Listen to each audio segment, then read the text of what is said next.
की आबादी वाले इस दिल्ली शहर और 90,000 की दिल्ली पुलिस की मौजूदगी न ऐसी कहानी इससे पहले सुनी गई न सुनाई गई।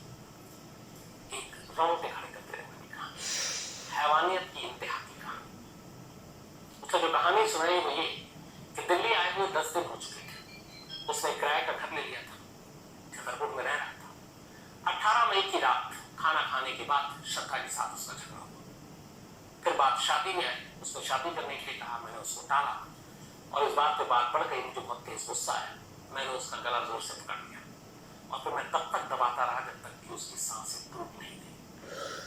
श्रद्धा कट करने के बाद अब वो आराम से उस लाश के साथ उसी कमरे में बैठता है।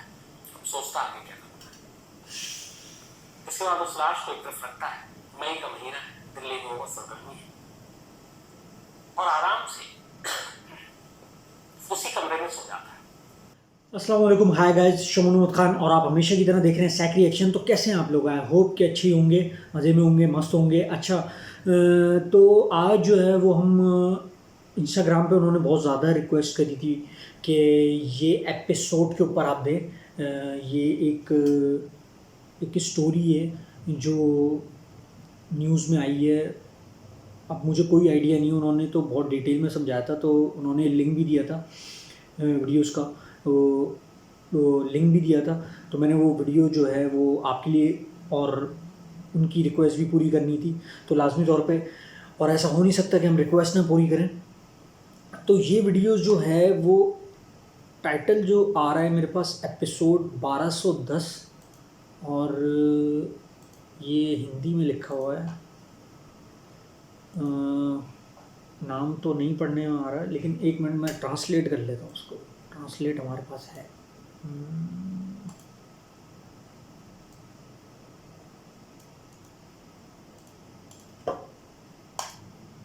ट्रांसलेट करते हैं हम।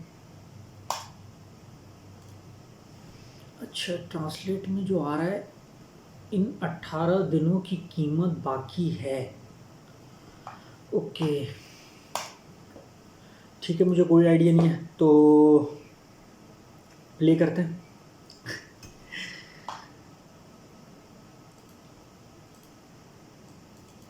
तो आदाब, नमस्कार, गुड इवनिंग, सत श्री अकाल।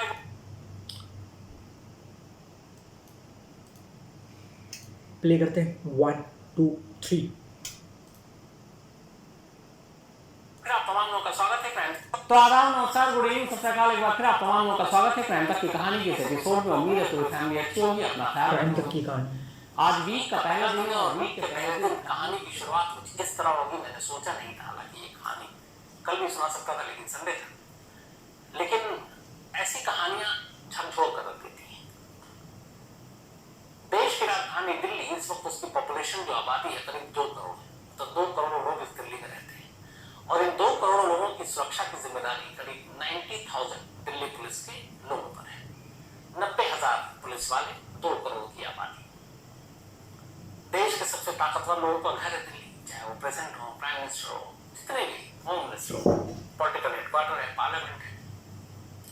अब इसी दिल्ली में, देश की राजधानी में, 2 करोड़ लोगों की आबादी वाले शहर में एक लड़का पूरे 18 दिनों तक ठीक रात 2 बजे अपने घर से निकलता है, अपने पीठ पर एक पिट्टू बैग रखता है। उस बैग के अंदर कुछ पॉलिथीन है और वो बेखौफ, बिना किसी के डर के, ना पुलिस का खौफ, ना लोगों का कि 2 बजे कोई रोक ले, टोक ले, कोई तलाशी ले, और इधर उधर सुनसान इलाका ढूंढता है। कभी जंगल जाता है, कभी किसी और सुनसान इलाके में जाता है। फिर बैग से वो पॉलिथीन निकालता है, फेंकता है, वापस घर लौटाता है। आने के बाद आराम से सो जाता है। अगले दिन फिर यही काम करता है, उठता है, पॉलिथीन लेता है, बैग लेता है, अब नए इलाके में पहुंचता है, नए इलाके की तलाश करता है। फिर बैग से कुछ चीजें निकालता है, फेंकता है, घर लौटाता है। फिर तीसरे दिन भी यही करता है, फिर चौथे दिन भी यही करता है। इस दौरान में जब उसे भूख लगती, जोमेटो को ऑर्डर करता, खाना मंगाता, खाना खाता। उसी घर में जिस बेडरूम है वहीं पर फ्रिज है, उसी फ्रिज से पानी निकाल कर पीता, उसी फ्रिज से दूध निकाल कर चाय बनाता और उस फ्रिज में बाकी भी सामान रखे हैं कुछ। 18 दिनों तक ये सिलसिला चलता रहता है और किसी को भनक तक नहीं लगती। 18 दिनों तक एक लड़का हर रात ठीक 2 बजे निकले, और 2 से 3 के दरमियान में इधर उधर जाए, कुछ चीजें फेंके और चलाए। कभी ना पुलिस, ना पीसीआर की गाड़ी, ना बैरिकेड, न किसी ने टोका रोका। ये देश की राजधानी का हाल है। अब उस बैग में क्या, वो लड़का क्या, ये पूरी कहानी है, झकझोरने वाली कहानी आपके सामने है। कहानी शुरू होती है, हालांकि कुछ बैग में है मेरे पास। शुरू होती है मुंबई से, और मुंबई से भी पहले पालघर से, महाराष्ट्र। महाराष्ट्र में एक परिवार रहा करता था, विकास, जो इस परिवार के मुखिया थे, और इनका नाम था विकास वॉलकर। विकास वॉलकर इलेक्ट्रॉनिक शॉप थी इनकी, सर्विस का भी काम करते थे। परिवार में इनकी एक पत्नी सुमन, एक बेटी जिसका नाम श्रद्धा 27 सालों, और एक बेटा जिसकी उम्र 23 साल। 2018 में श्रद्धा नौकरी की तलाश में मुंबई पहुंचती है, पालघर को छोड़कर। इधर पालघर में जो पिता है वो अपनी बीवी और ये दोनों, बेटी और बेटा, से अलग रहते हैं। श्रद्धा अपनी माँ और भाई के साथ रहती थी, पिता जो है विकास वो अलग रहते थे। 2018 में वो मुंबई आती है। मुंबई के मलाड में आखिरकार कुछ अपने दोस्तों की जान पहचान से एक मल्टीनेशनल कंपनी के कॉल सेंटर में उसे नौकरी मिलती है। अब वो मुंबई के मलाड में एक किराए का कमरा लेती है और वहां रहने लगती है और अपना कॉल सेंटर में काम करती है। इसी कॉल सेंटर में आफ्ताब नाम का एक और लड़का काम करता है, आफ्ताब पुणे वाला, और यही दोनों की मुलाकात होती है। पूरा नाम है आफ्ताब अमीन पूनावाला, इसकी उम्र करीब 30 साल। तो इसी कॉल सेंटर में मलाड के आफ्ताब काम कर रहा होता है पहले से। बाद में श्रद्धा आती है। करीब 8-9 महीने बीतते हैं। इन 8-9 महीने के बीच में आफ्ताब और श्रद्धा दोनों आपस में बातें करते हैं, धीरे धीरे दोस्ती होती है और फिर प्यार हो जाता है। प्यार हो जाने के बाद, चूंकि श्रद्धा के घर वाले पालघर में है, वो मुंबई में, इसी दौरान में एक रोज घर पहुंचती है श्रद्धा पालघर, और अपनी माँ को बताती है कि एक लड़का है आफ्ताब, जिसे उसके साथ उसे प्यार हो गया है, और अब दोनों वही मलाड में एक घर में, लिव-इन में, दोनों एक ही कमरे में रह रहे हैं, और मैं उससे शादी करूंगी। माँ ने समझाया कि ऐसा नहीं हो सकता, हमारा परिवार खानदान इसकी इजाजत नहीं देगा, इंटर रिलीजन मैरिज है, वो मुस्लिम है, तुम हिंदू हो, कास्ट भी जो है वो अलग अलग है। फिर बात पिता तक पहुंची। विकास ने भी इस बात का विरोध किया, पर वो मानी नहीं। उसने झगड़ा किया, अपना सारा सामान उठाया, और उसने कहा आज के बाद ये सोच लेना कि तुम्हारी कोई बेटी नहीं है। 2019 की बात है, शुरुआत की। अच्छा, 2019 की बात। वापस मुंबई आ जाती है। अब वो मुंबई में आफ्ताब के साथ लिव-इन में रहने लगती है। माँ बाप गुस्सा थे, कुछ वक्त तक बेटी से बात नहीं की, लेकिन माँ होती है। माँ ने 1-2 बार उसको फोन मिलाया, श्रद्धा ने भी बात की, माँ ने फिर समझाया, पर वो मानी नहीं।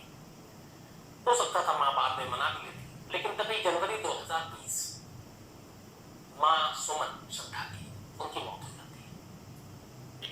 अब सुमन की मौत के बाद श्रद्धा को जब पता चलता है, वो अपने घर जाती है, जो भी रस्में थी उसमें शामिल होती है, और फिर वापस लौट आती है।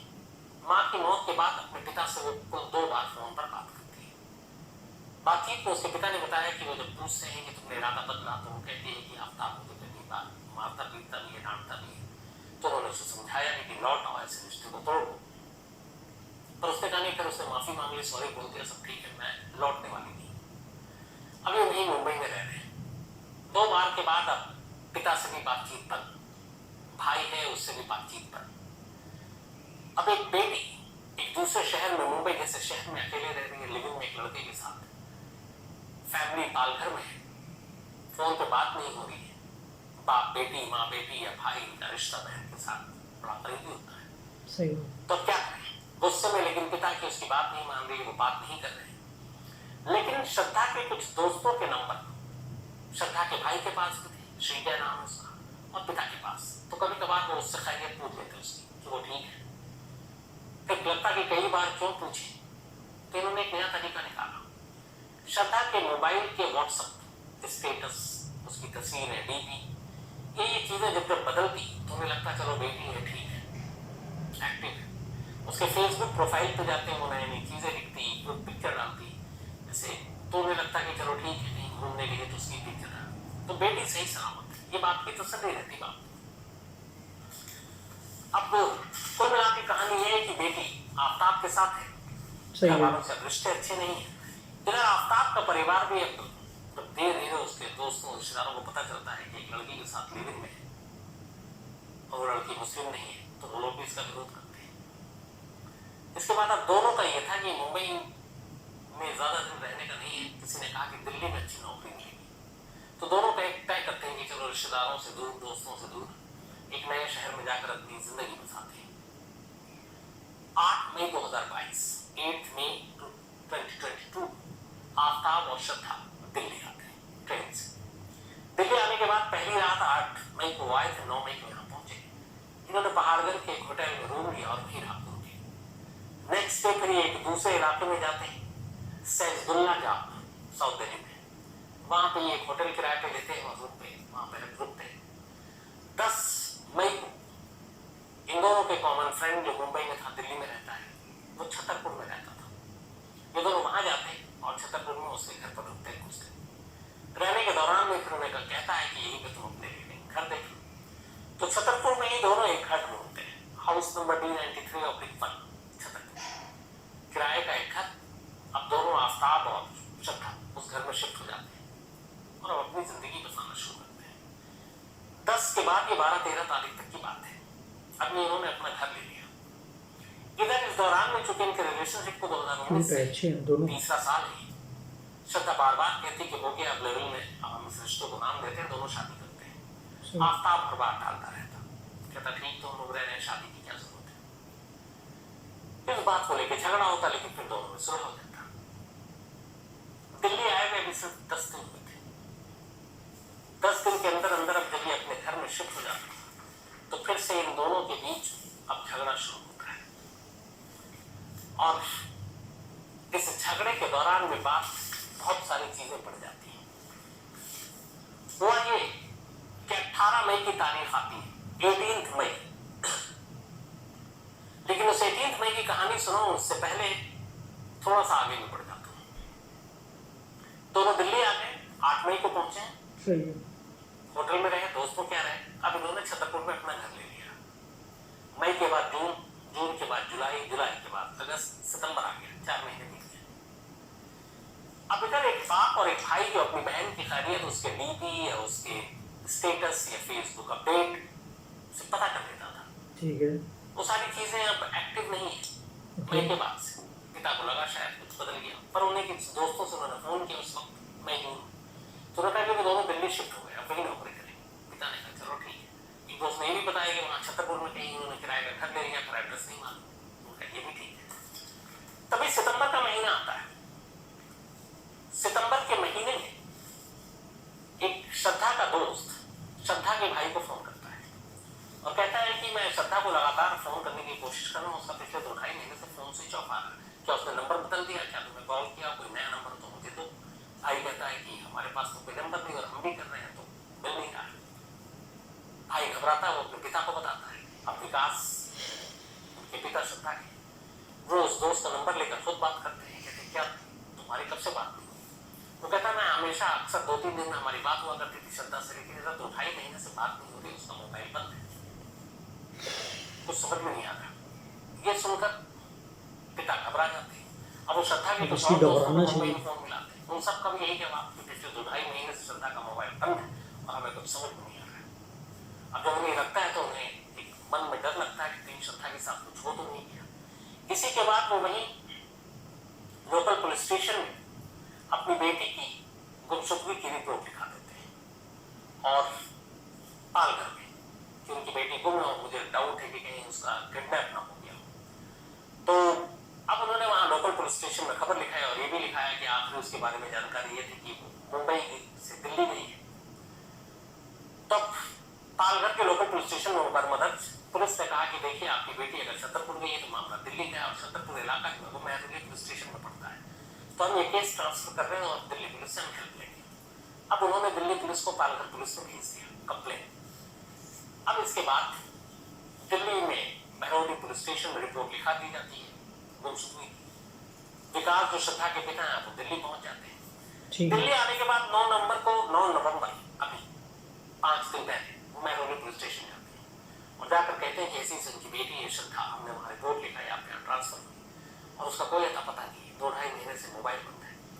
पुलिस डिटेल लेती है, तस्वीर लेती है, कहाँ रहते हैं, तो बताते हैं कि ये है किसी तरह से आफ्ताब का नंबर भी मिल जाता है, पुलिस को नंबर देते हैं। अब छतरपुर में है लेकिन घर का पता नहीं मालूम। खैर पुलिस आफ्ताब के मोबाइल को सर्विलांस में लगाती, नंबर चालू था, लोकेशन देखती है दिल्ली में ही था। इसी लोकेशन और मोबाइल के जरिए, इलेक्ट्रॉनिक सर्विलांस के जरिए महरौली पुलिस आफ्ताब तक पहुंच जाती है। आफ्ताब घर में था और जो घर था वो वही महरौली छतरपुर में जो डीएम घर का पता बताया आपको वही रह रहा था। पुलिस जाकर पूछती है कि आपके साथ श्रद्धा रहने की दुकान है। आफ्ताब कहता है कि हमारी लड़ाई हुई थी 18 मई को, 6 महीने करीब पहले, और उस लड़ाई के बाद श्रद्धा गुस्से में घर से निकल गई, बोली मैं वापस मुंबई जा रही हूँ। फिर मैंने उससे काफी फोन करने की कोशिश की लेकिन मोबाइल स्विच ऑफ था। तो उसके बाद मेरी बात नहीं, मैंने भी ढूंढने की कोशिश नहीं की। तो पूछा क्यों झगड़ा हुआ, उसने कहा अक्सर झगड़ा होता था, फिर बार बार एक ही चीज को लेकर होता था, वो था शादी। अब पुलिस ने आफ्ताब के मोबाइल से ये चेक किया तो पता चला कि श्रद्धा का मोबाइल 18 मई के बाद से 19 मई से ही स्विच ऑफ है और कभी आफ्ताब ने उसको कॉल करने की कोशिश भी नहीं की। बार बार जब उससे सवाल किए गए तो वो अपने कई बयान से पलटता रहा, कई बार कुछ बोलता, कई बार कुछ बोलता। पुलिस को डाउट हुआ। आखिरकार पुलिस उससे फिर महरौली थाने लेकर आई और तसल्ली से पूछताछ की। तसल्ली से जब पूछताछ की तो इसके बाद आफ्ताब ने एक ऐसी कहानी सुनाई जो शायद 2 करोड़ की आबादी वाले इस दिल्ली शहर और 90,000 की दिल्ली पुलिस की मौजूदगी न ऐसी कहानी इससे पहले सुनी गई न सुनाई थी। एक रोंगटे खड़े करते रहने की कहानी, हैवानियत की इंतहा की कहानी। उसने जो कहानी सुनाई वो ये कि दिल्ली आए हुए 10 दिन हो चुके थे। उसने किराए का घर ले लिया था, छतरपुर में रह रहा था। 18 मई की रात खाना खाने के बाद श्रद्धा के साथ उसका झगड़ा हुआ। फिर बात शादी में आई, उसने शादी करने के लिए कहा, मैंने उसको टाला और इस बात पे बात बढ़ गई, मुझे बहुत तेज गुस्सा आया, मैंने उसका गला जोर से पकड़ लिया और फिर मैं तब तक दबाता रहा जब तक कि उसकी सांसें टूट नहीं गई। श्रद्धा कट करने के बाद अब वो आराम से उस लाश के साथ उसी कमरे में बैठता है। अब सोचता आगे क्या करना है। इसके बाद उस लाश को एक तरफ रखता है, मई का महीना है, दिल्ली में वो सरगर्मी है, और आराम से उसी कमरे में सो जाता है जिस कमरे में उसने अभी अभी श्रद्धा को मारा और उसकी लाश पड़ी हुई। सुबह उठता है, सुबह उठने के बाद वो मार्केट जाता है। वहीं लोकल मार्केट में एक तिलक इलेक्ट्रॉनिक शॉप है, वहां से एक बड़ा सा फ्रिज खरीदता है। एक दूसरी दुकान से आधी खरीदता है, तीसरी दुकान से कुछ पॉलिथीन खरीदता है, एक पिट्ठू बैग खरीदता है। ये सब सामान लेकर घर आता है। दोपहर के बाद वो श्रद्धा की लाश को बाथरूम में ले जाता है। अब बैठकर वहां तसल्ली से आरी से श्रद्धा की लाश के टुकड़े करता है, लाश के टुकड़े करता, पॉलिथीन में डालता, पॉलिथीन एक तरफ कर देता।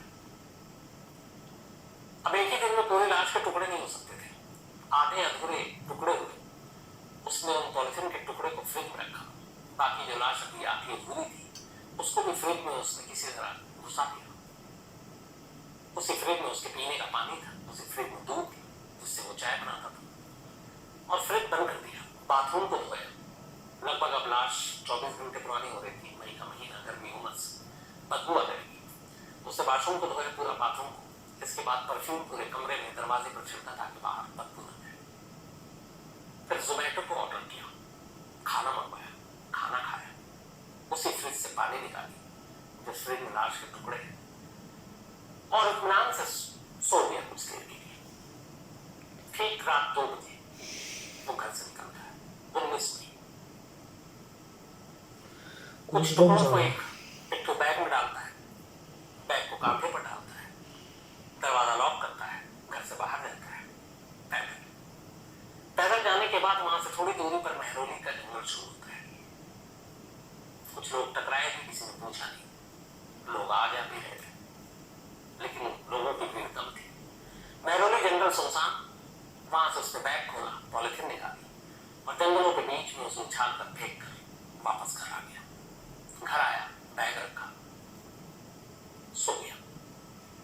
अगले दिन सुबह उठता है, उसे फ्रिज से दूध निकालता है, चाय बनाता है, चाय पीता है, नाश्ता करता है, फिर लग जाता है बाथरूम में बैठकर उनको टुकड़ों करने के लिए। टुकड़े करता है, फिर पॉलिथीन में डालता है, फिर बाकी हिस्सा फ्रिज में रखता है, फिर जोमेटो से ऑर्डर देता है, खाना मंगाता है, खाना खाता है, अब रात 2 बजे का इंतजार कर रहा होता है, फिर 2 बजता है, फिर कुछ टुकड़ों को बैग में डालता है, निकल पड़ता है। इस बार मेहरौली जंगल के अलावा कोई दूसरी सुनसान जगह देखता है, एक सुनसान जगह है, वहां पर भी ले जाकर टुकड़ों को उछाल देता है पॉलीथीन समेत, फिर घर आता है, फिर सो जाता है। 18 मई से लेकर 5 जून तक ये सिलसिला चलता रहता।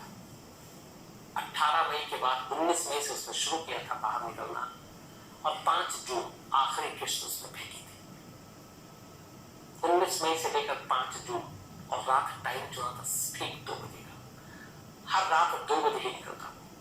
मेहरौली के जंगल, छतरपुर, आसपास के, और कभी एक जगह पर नहीं फेंकता, अलग अलग। उसे यह था कि अगर कभी कोई कहीं किसी के हाथ टुकड़ा लग भी जाए तो लाश की असलियत नहीं पता चले, और तब तक पता नहीं चलेगी जब तक टुकड़ों एक ना।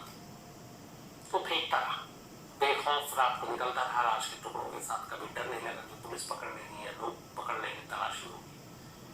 लेकिन 19 मई से लेकर 5 जून तक, 18 दिनों तक वो श्रद्धा के लाश के टुकड़ों को दिल्ली के अलग अलग इलाकों में फेंकता रहा, और आकर वैसे ही नॉर्मल जिंदगी जीता रहा। इन 18 दिनों में उसने अपने किसी पड़ोसी से, किसी से कोई बात नहीं की।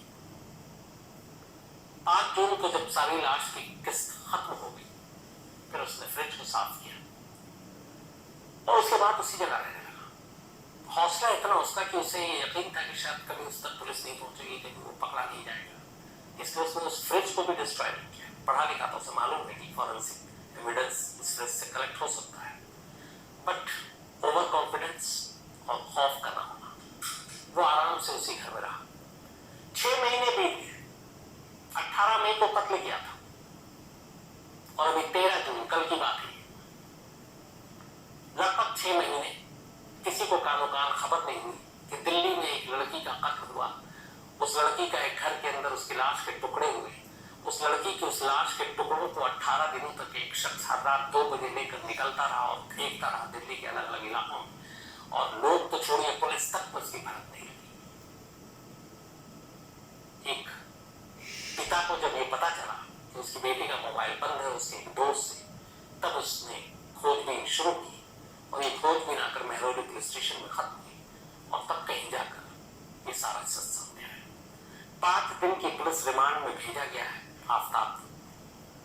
पुलिस उसे लेकर लगातार उन जगहों पर जा रही है जहां जहां उसने लाश के टुकड़े फेंके। लेकिन दिक्कत यह है कि 6 महीने हो चुके हैं। वो मई का महीना था, और मई, जून, जुलाई, बहुत गर्मी, उसके बाद फिर बरसात, और ऐसी ऐसी जगहों पे जहां जंगली जानवर भी होते हैं, उन टुकड़ों का मिलना मुश्किल है। शायद कुछ टुकड़े शायद मिले भी, कुछ हड्डियां मिली, फॉरेंसिक जांच के लिए भेजी। पुलिस ने उस फ्रिज को अपने कब्जे में लिया, फॉरेंसिक जांच के लिए भेज दी, उससे पता चल जाएगा, क्लियर हो जाएगा। जो कुछ हड्डियां और बाकी चीजें मिली, उसके डीएनए से भी पता चल जाएगा कि ये लाश श्रद्धा की है। और आफ्ताब इस वक्त दिल्ली पुलिस की हिरासत में है।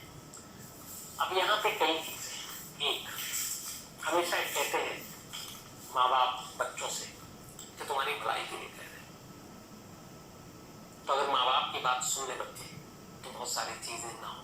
पहली चीज। दूसरी, ऐसे बहुत सारे इंसिडेंट, ऐसे बहुत सारे वारदात, वाकये मैंने सुने हैं अपनी सी कहानी में, और मैं खुद सुनता हूँ, कवर किया एज ए क्राइम जर्नलिस्ट, जहाँ पे रिश्तों के लेकर खून होता है। पति पत्नी के बीच में कोई और, गर्लफ्रेंड बॉयफ्रेंड, लिविंग में रहने वाले।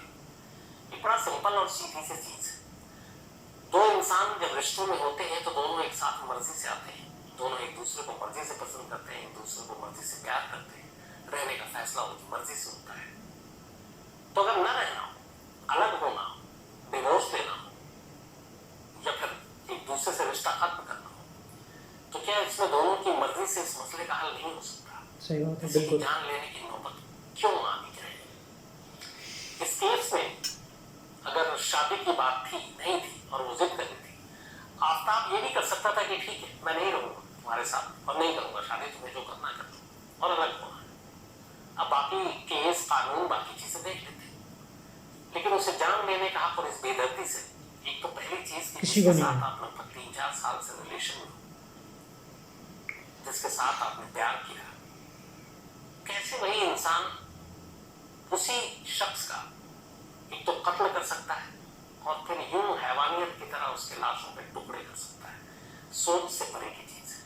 लेकिन अफसोस की बात यह है कि हमारे इर्द गिर्द, हमारे समाज में, अलग अलग शहरों में, इस देश में, दुनिया में ऐसे वाक्य सुनने को मिलते रहते हैं और ऐसा होता है।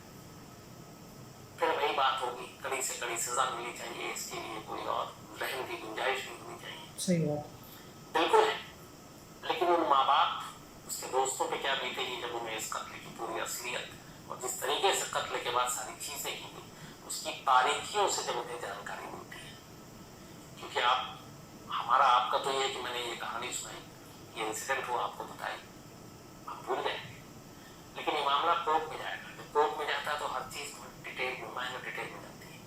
पुलिस या आईओ को बताना पड़ता है कि उन्होंने क्या क्या कलेक्ट किया, उन्हें बताना पड़ता है दोबारा कोर्ट के सामने, उस माँ बाप के सामने वो सारी रिपीट करनी पड़ती है, वो पूरी स्टोरी, वो कत्ल का तरीका, कत्ल के बाद लाशों को टुकड़े करने का तरीका, उसे छुपाने का तरीका। और उसी कोर्ट रूम में बैठा वो माँ बाप, उसका रिश्तेदार सुन रहा होता है। तो सोचिए जब ये सारी चीजें हुई, एक तो हो गया, फिर से वही बाप और भाई को सुनने को मिलेगा, तो फिर उनके दिल पे क्या बीतेगी। तो निहायत अफसोस। लेकिन यहाँ उससे भी बड़ा एक दूसरा सवाल जो मैंने शुरू में कहा कि किसी की कैसे हिम्मत हो सकती है, लॉ एंड ऑर्डर या पुलिस का इसका मतलब है खौफ ही नहीं है दिल में। एक आदमी, जैसे बहुत सारे एग्जाम्पल है, अगर आप दिल्ली की कहीं बॉर्डर लगती है, दिल्ली है, आपका हरियाणा है, इधर राजस्थान है, यूपी है, तो कहते हैं कि दो बॉर्डर के बीच में अगर कोई शराब की 2-4 बोतल लेके जाता है तो डर रहा होता है कि अगर मैं दिल्ली से चला हूं, नोएडा बॉर्डर पर पकड़ ना ले पुलिस वाले, ये खौफ होती है। एक शख्स पूरे 18 दिनों तक टाइम का पाबंद, रात 2 बजे लाशों के टुकड़े बैग में डालकर कंधे पर रखकर दिल्ली में घूम रहा है और एक बार भी किसी पुलिस वाले की नजर नहीं पड़ी, एक बार भी किसी ने उसे रोक कर ये पूछने की कोशिश नहीं की कि तुम रात को 2 से 3 के बीच में क्यों भटक रहे हो, कहां जा रहे हो, कहां से आ रहे हो, क्या काम करते हो, बैग में क्या है, किसी ने नहीं। इससे लॉ एंड ऑर्डर की हमारी असलियत का भी पता चलता है। तो आज की इस अफसोसनाक वारदात में इतना ही। लेकिन वापस आते हैं अपने वही सिलसिला। मुलाकात होगी कल रात 9 बजे की नई कहानी के साथ, तब तक अपना ख्याल रखिएगा। Thank you. तो आराम। तो ये थी। तो आप लोगों को कैसा लगा मेरा रिएक्शन, आप लोग ज़रूर कमेंट बॉक्स में बताइएगा। और इस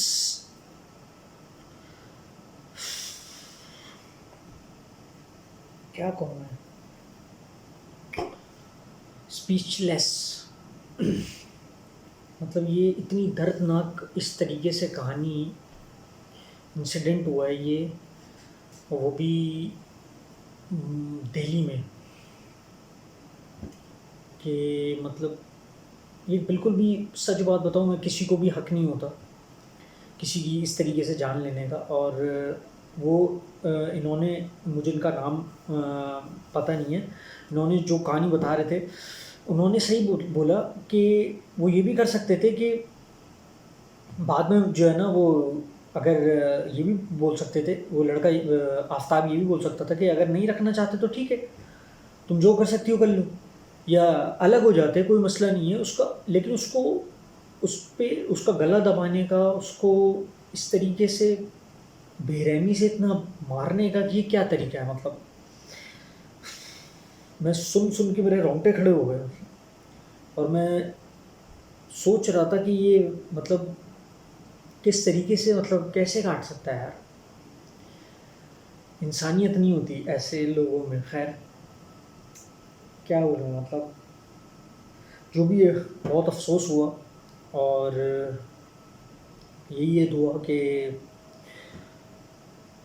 अल्लाह हम सबको बचाए। तो आप लोगों को कैसा लगा, आप लोग ज़रूर बताइएगा। और जो हमारे चैनल पे नए हैं वो प्लीज़ सब्सक्राइब का बटन दबा दें। और जो भी वीडियोज़ हो, जिससे भी रिलेटेड वीडियोज़ हो, वो आप लोग ज़रूर बताइएगा।